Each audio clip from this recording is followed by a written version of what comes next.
Hey guys, this is Professor Chan from Math 1240 speaking. I want to go over some problems for Chapter 7 here. So I want to kind of help you guys with some of the problems, yeah, just in this chapter. It can be kind of a difficult section because there's a lot of new things, um, new topics that are discussed that you may have not seen, okay? Now remember, some of you guys should have finished 7.1, and one of the big takeaways in 7.1 is you want to make sure you know all of your letters, okay? And please make sure you know your letters really well, okay? So you have what's called P, which is population proportion.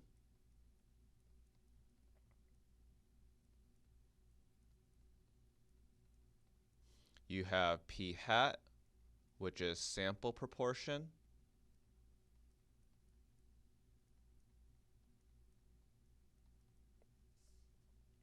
You have mu, which is population mean.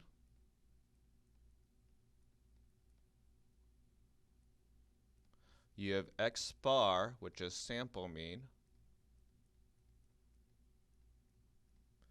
You have sigma, which is population standard deviation. And you have S, which is sample standard deviation. Okay. You do also have two more letters. Let me show this, which is sigma square, and that is population variance.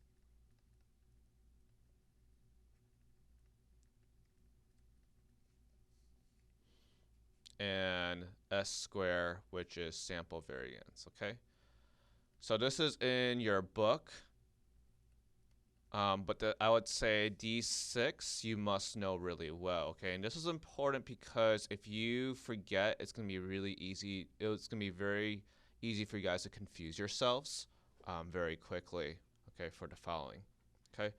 So the way you want to think about it is the letter describing a population or describing your sample, okay? So you want to keep that in mind, okay?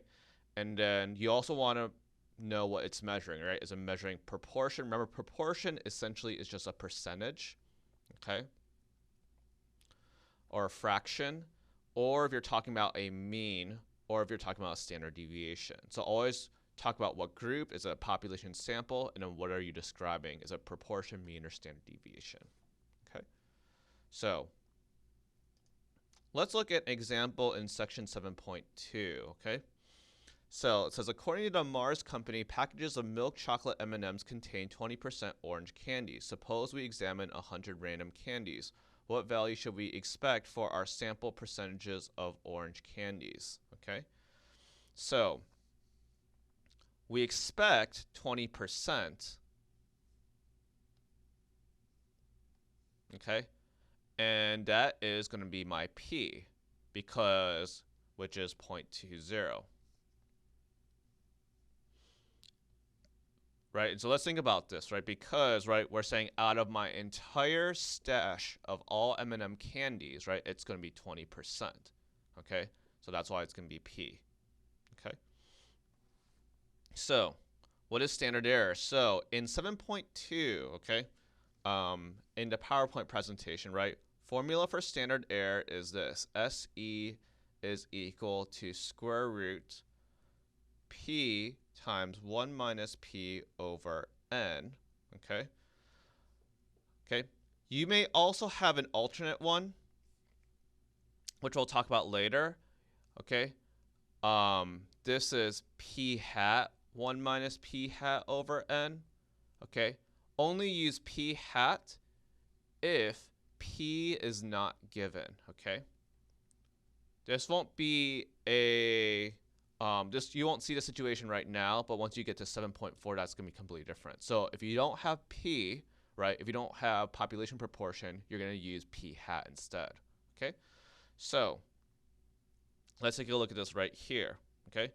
So I'm going to plug in my values for P and N, right? So if I scroll back up, my P is going to be 20%, and my N is going to be 100.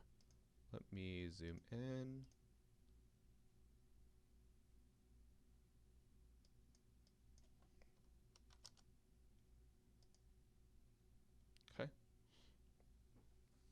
So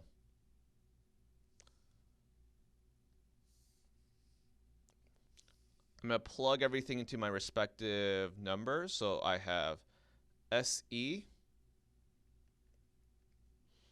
is equal to square root 0.2 times 1 minus 0.2 all over 100.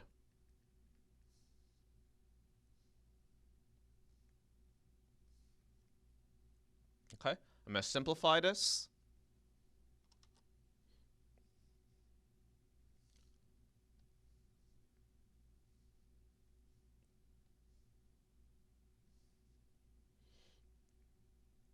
And so 1 minus 0.2 is 0.8.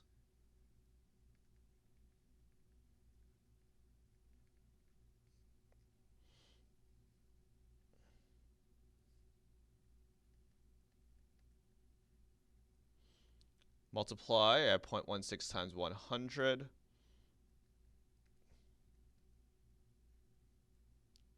Okay, 0.0016, take the square root, and I have SE is equal to 0.04.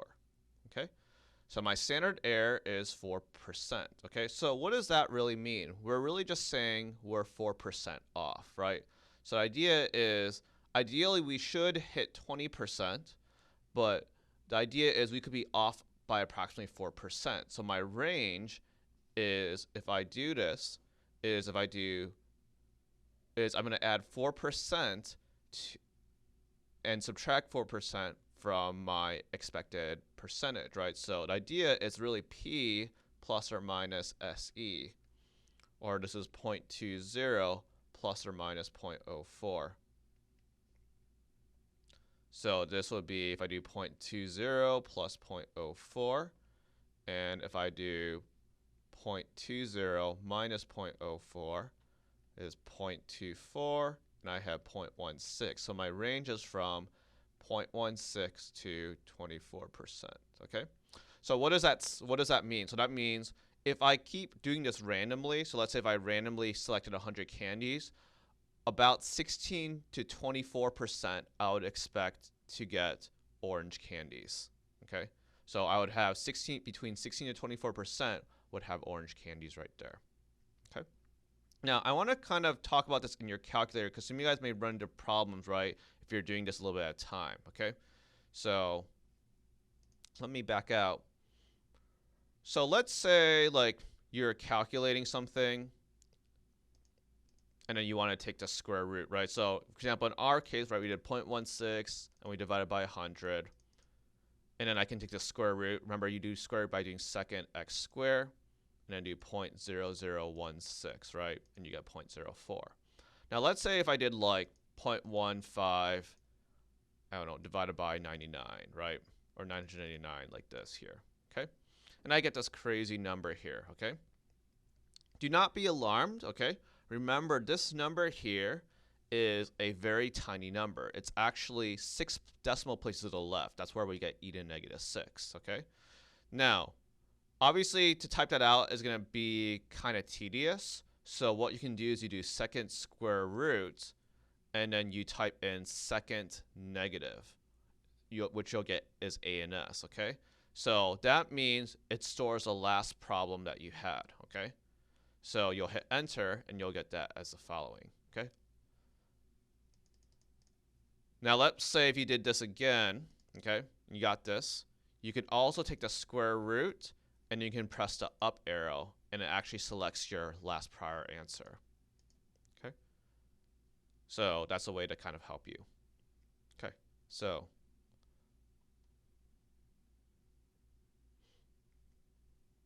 okay.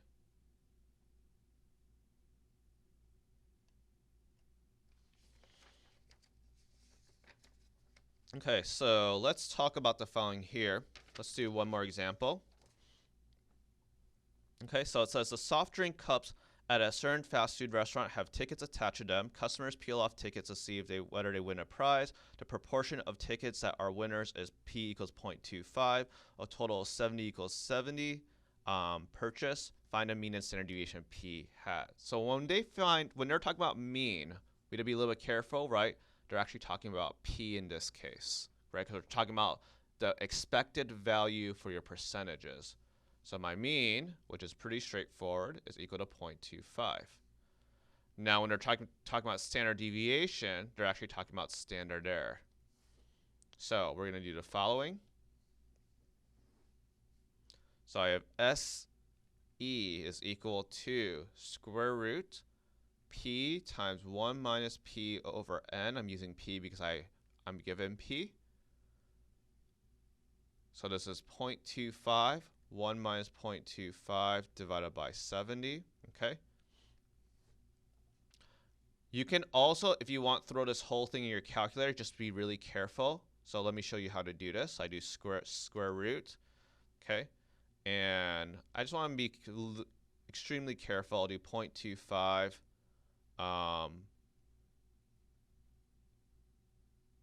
times 1 minus 0.25. So I do double parentheses so that I'm grouping the top, and I'll divide it by 70. I'll hit enter, and my answer is 0.0517, right? Or 5.17%. Okay. Okay. So I want to go over section 7.3 with you. Okay, so this is sample problems 7.2. I want to show you problems in 7.3 here. Okay. So 7.3, what are we doing? Okay, we're doing something called central limit theorem. Okay. Now, so make sure you follow the PowerPoint, but when you're doing the central limit theorem, what happens is you are essentially, so the idea is we have what's called a normal curve, right? Which is unimodal, right? And it's symmetric. Okay. Now, in real life, most of our curves will not be unimodal symmetric. So, right, I may have something like this. But if I use what's called central limit theorem, it essentially just reshapes it so it becomes a normal curve, which is what we want. Okay. So let's talk about this right here. Okay. So how do I know something fulfills a central limit theorem? Okay. Remember the following right here. Okay. Central limit theorem, you have 3 conditions. Okay. The first conditions, remember, is if it's a simple random sample, or SRS. Okay, we assume it is, right? We assume that people are being selected randomly, so that's good. Okay. We also want to know if n times p is greater than or equal to 10, and if n times 1 minus p is greater than or equal to 10. Okay. So I'm going to do the following. So my n is 100. What's my p? My p is actually going to be 0.27. Okay. So that's 27. That is correct. And I have 100 times 1 minus 0.27 is greater than or equal to 10. That will equal to 73, and that is greater than or equal to 10, so that works. Okay. And then the last one, remember, is the following: is that 10 times n has to be greater than your population. Okay. So I have 100 Americans, and I multiply by 100, and I have 1,000. Okay. I don't know the exact. Sorry, my bad. It should be less than my population. Okay. So here's the thing. I don't know my population here in America, but I'm pretty sure the population of America is greater than 1,000. So we are good right there. So sorry, let me do that again. So 10 times n has to be less than whatever your population is. Okay? Okay.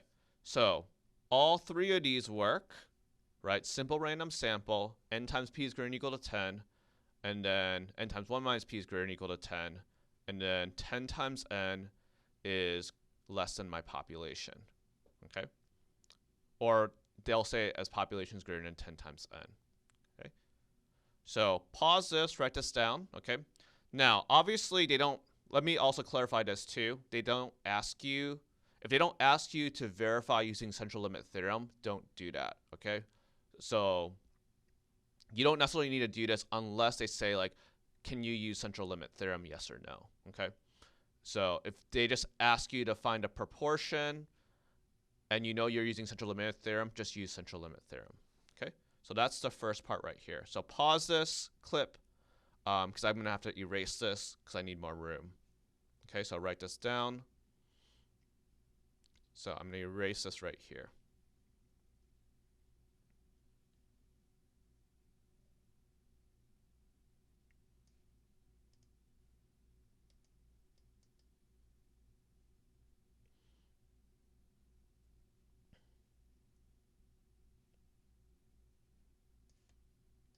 Okay, so let's talk about this right here.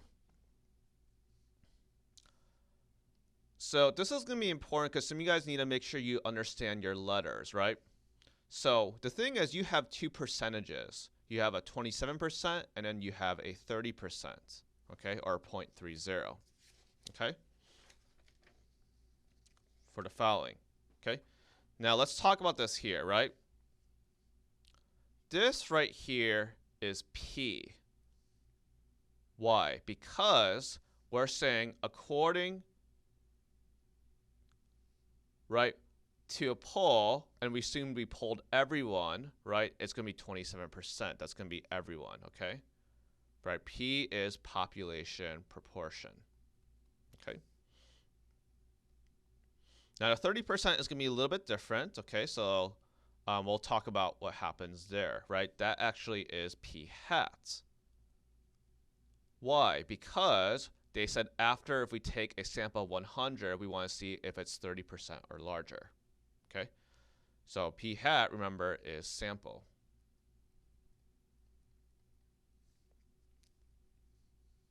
Okay, so my mean or my expected value, right, at P is equal to 0.27, and then I'm going to use my standard error, okay?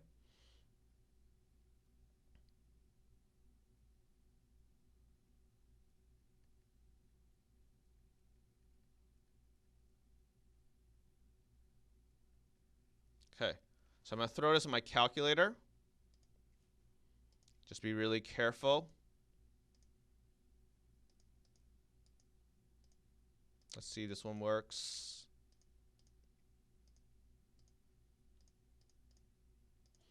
Okay, and I get 0.0443. I'm going to go 4 places, so it's going to be 0.0444. Okay. Now let's talk about what we do next. Okay, so remember back in all the way in chapter 3, right? We have a z-score. Okay. You will have, right, z-score is observed minus mean over standard deviation. Okay. So now here's the thing. R observed, according to 7.3, if we use central limit theorem, is going to be P hat, and then my mean is going to be P, and my standard deviation is going to be my standard error. Okay? So I have all three. It's going to be 0.30 minus 0.27, divide all by 0.0444. Okay? I'm going to throw this in my calculator. Make sure if you do it all at once, put this in parentheses.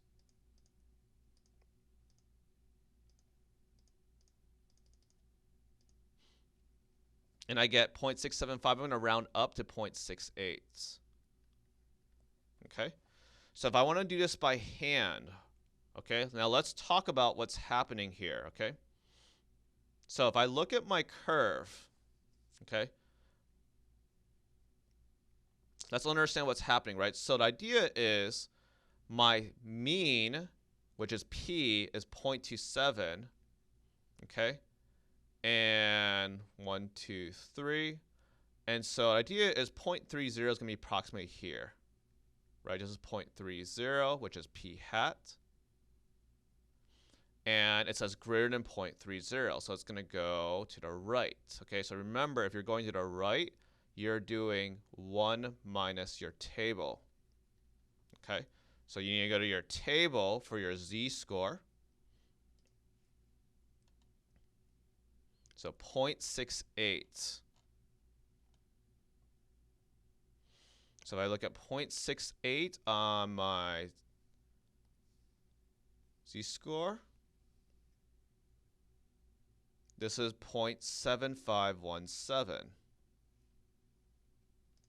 So I'm going to do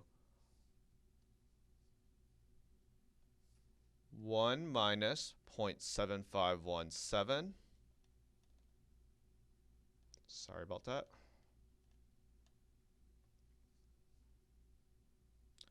1 minus 0.7517, and that equals to 0.2483. Okay, so that is my answer. So we're saying 24% is above 24%. So the chances of more than 30% of people who like chocolate is approximately 24.83%. Okay, now remember, if you don't like this way, you don't have to do it by hand, but you will have to use your calculator, right? So you will have to do this, normal CDF, right? So you'll do normal CDF.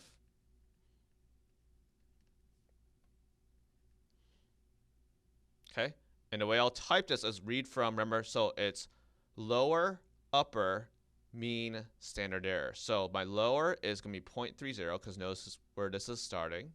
So this is 0.30. My upper is 1E99. And then my mean is 0.27. And then my standard error, or my standard deviation is now my standard error. Okay? So remember, right, it's lower, upper, mean, in this case, which is my p, and my standard deviation, which is my standard error. Okay, so let's type this in.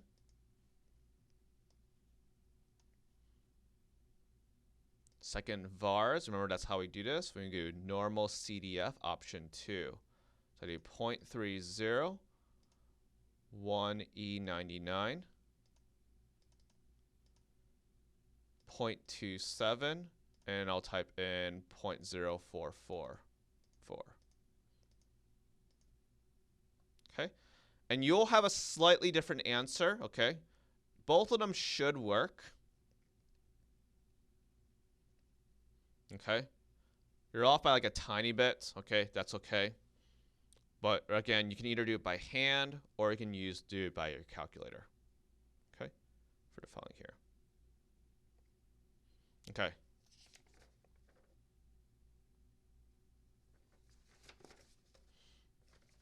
Let me show you one more example.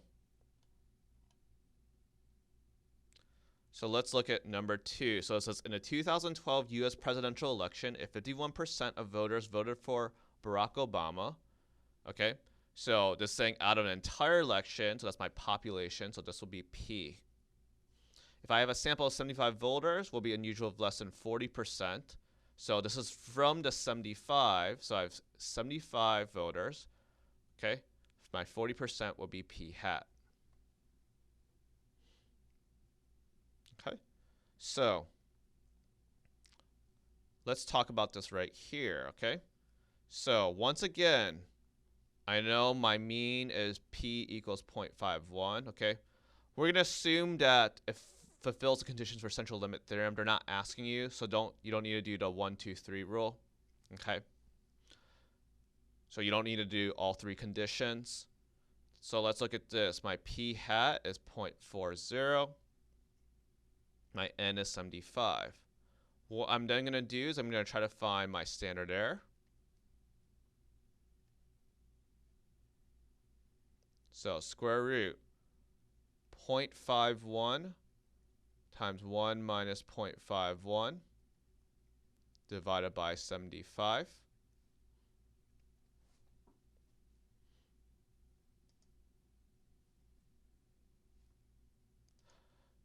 So I'm going to enter this into my calculator.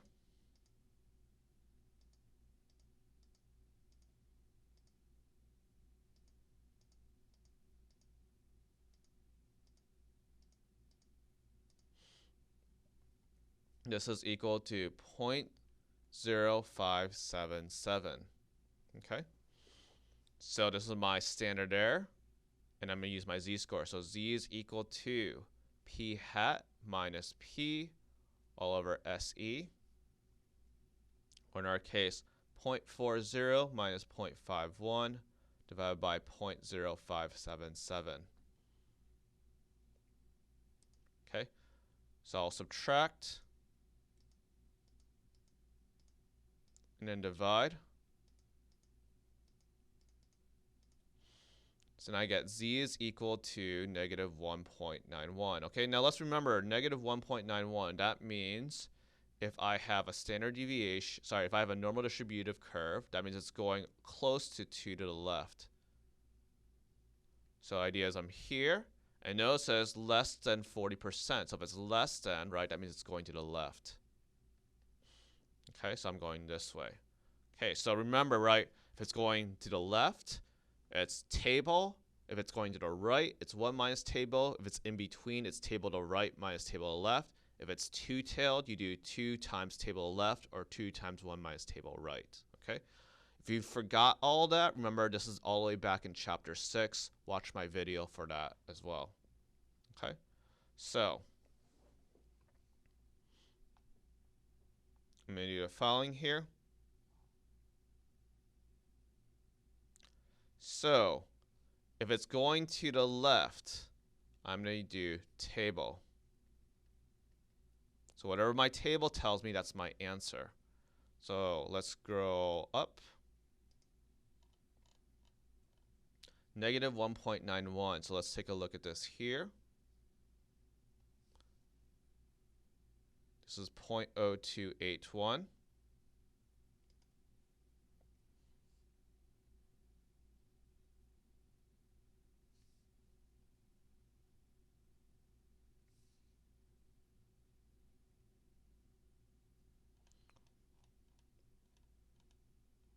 Sorry about that.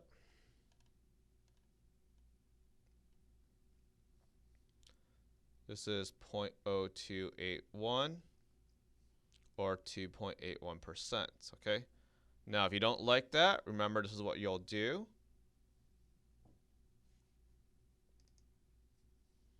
Remember that you can use your calculator to do this. The way we'll write this is we'll write normal CDF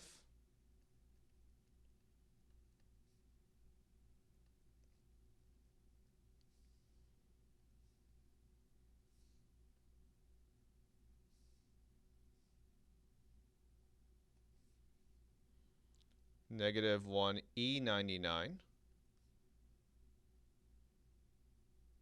0.40, 0.51, and 0.0577.